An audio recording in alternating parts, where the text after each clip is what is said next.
Tarixi Namangan. Namangan yangilik jihatidanmi yoki biz ahli islom diniy kitoblarga ahamiyat berib, tarixlarga ahamiyat yo'qligi sabab bu Namanganga hech kim ravshan tarix qilmagan ekan. Bu sababdan bir kitob ko'rilmaydur.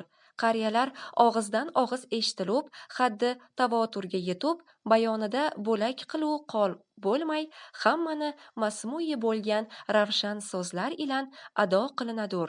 Chunonchi bu Namangan asli Namangan emasdir. Forsiy lafzi birla namakon, namak kondur. Muning ma'nisi shul ekanki, bizni Chig'atoy tilida asli gon yo'q. Bu shevai forsiydur. Chig'atoyda kon yoki g'on yo qon bo'ladur. Bu lafzi gon, konni oson qilib gon deydur. Yoki forsiylar ixtiloti va ham bu boniy lafzi forsiy uchun gon deb mashhur va bu lafzda mazkur bo'ldi. Chunonchi Namangan avvali holda, ya'ni mundan 900 yil ilgari yerlarda hech kim bo'lmay yotgan biyobon, ko'l tuz bo'lib, ul vaqtda Buxoro xonlaridan Abdullohxon bu Farg'ona taraflariga kelib, har yerga goh sardobalar kavlab, Saqqoyi Mo'mininga chohlarning tepasiga gumbazlar qilib, ko'p xalqiga naflik ishlarni qilgan xon ekan. Ul kishi bul Namanganning yeriga kelib, alholda Sardoba degan madrasa bordur.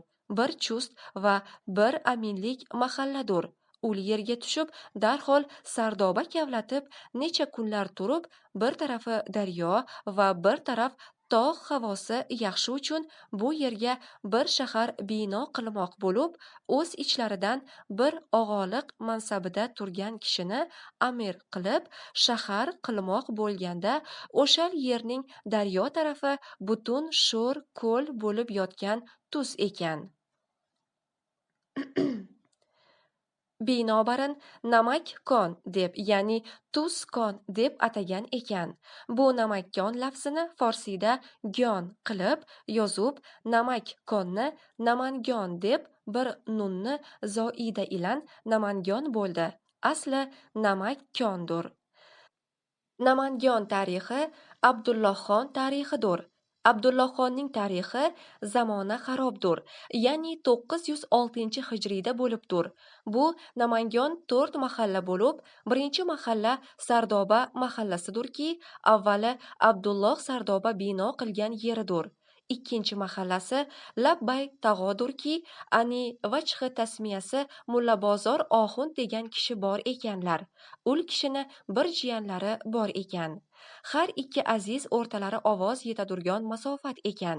Goho jiyanlarini chaqirganlarida javoban tag'olariga Labbay tag'o degan ovoz berganlarida, aksar kishilar ul mahallani Labbay tag'o mahallasi deb atab, Labbay tag'o musammo bo'lgan bir mahalladur. Bir mahallasini Chuqurko'cha derlarki, ul Namanganning hamma ko'chasidan chuqurroq uchun Chuqurko'cha tasmiya bo'lgan va bir mahallasi Degrezlikdirki, ul hamma shaharlarda bor bir jamoa qazon qo'yadurgonlar kelib joylangan mahalladur. Namanganning binosiga 427 yil bul tarixdan o'tmagan bo'lsa ham, tezda obod bo'lib, avliyoyi kirom va mashoyixi izomlar birlan mamlu bir shahar o'lib, bulardan suluki aloniyada murshid bo'lgan Anjir Fag'naviy Namangandadurlar. Mulla Bozor Oxund ham Namanganda madfundurlar. Mashrab avliyoning hovlisi, tug'ilgan yeri, mahallasi maxsusdir. Mashoyixi kiromlar zikrlarin munda qilmoq bo'lmadi. Umr musoada qilsa, inshaalloh alohida manoqib qilinur. Bu Namangan atrofida bo'lgan qasabotlari ijmolan yozmoq lozim bo'ldi. Bulardan Namanganning g'arbida bir bozorlik qasaba, bu muallif vatani aslisidurki, muni Dashti Qipchoq xonlaridan Ahmadxon, ya'ni Shig'ayxon bino qilgan ekan. Ul vaqt muarrixlari Ahmadxon ismiga qal'a qilib, Qal'ai xon deb ism qo'yib, bu lafz binosiga tarix bo'lgan ekan. 851 hijriyda bino bo'lgan ekan. Avval vaqtlarda binosidan to Rusiya davlatiga o'tguncha Bul Namangonni muqarriy hukumat poytaxti To'raqo'rg'on bo'lib, eskiligi va ham havo jihatidan islom hukumatdorlari bu yerni o'rda, qo'rg'onlar qilib, askari islomning vatan va maqarri edi. Ammoki To'raqo'rg'on deb mashhur bo'lmog'i Boni Shig'ayxonning Yaqub To'ra va Yusuf To'ra degan ikki o'g'li. Bu qal'a xonga qo'rg'on qilgan jihatdan To'raqo'rg'on deb nisbat bo'lgan. Asl ismi Qal'ai xondir, turkisi To'raqo'rg'on. Ammoki Bul o'rda ichinda tabaalardan Shoh Abdulvahhob degan kishi madfundurlar. Birlari Namangonga chiqadurgon ko'cha og'zida yotibdurlar. Ul kishi ismlari Shoh Abdulazizdur. Har ikki azizlar Koson urushida kelib, Bul yerda shahid qilgan ekan. Alholda har ikki azizni laqablari ila zikr qilinur.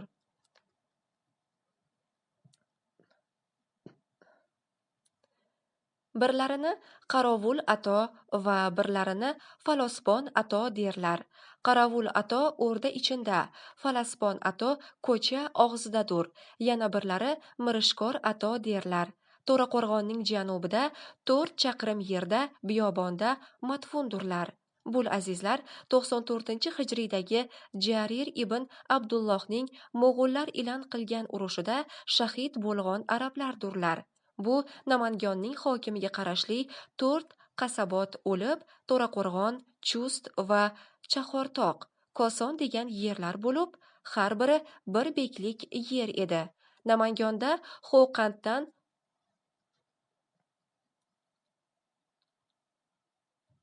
qo'yiladurgan bek Havoqini Xo'qandning eng katta beklariga bu o'rin berilur edi. Na uchunki avvali maqarri xonon va poytaxtligi sababdan buni mo'tamad va jasur kishiga berilur edi. Rusiya davlatiga o'tgandan so'ng shahar butun Namangon bo'lib, hokimlar ham, askariya ham Namangonga naql qilinib, To'raqo'rg'on bo'luslik qishloq bo'lib qoldi. Alholda ul qo'rg'on xabar va o'rtadan asar qolmay, taboduli davron va inqilobi ovon bo'lib qoldi. To'raqo'rg'onda 2 xishtin madrasa, 1 hammom, 4 paxta zovut, 15 dan ziyoda paxta saroyi bo'lib, o'rtasidan Koson soyi o'tadur. Suvi toza va havosi pokiza bir qasabadurki, 20 ming nufusi bordur. Vassalom. Tahrir va tasvidi ibratdan 1333-hijriyda, ya'ni muallif dastqalami iladurki 1916-milodiy. Keldi boshimga yaxshi bir ovon, manyo tavfiq yaratib subhon.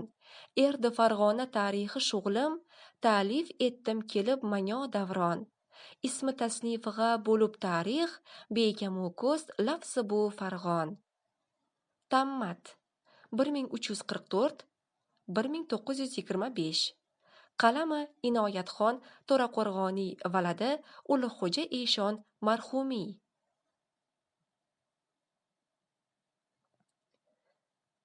Tamom. Ijrochi Nigora To'xtaqulova.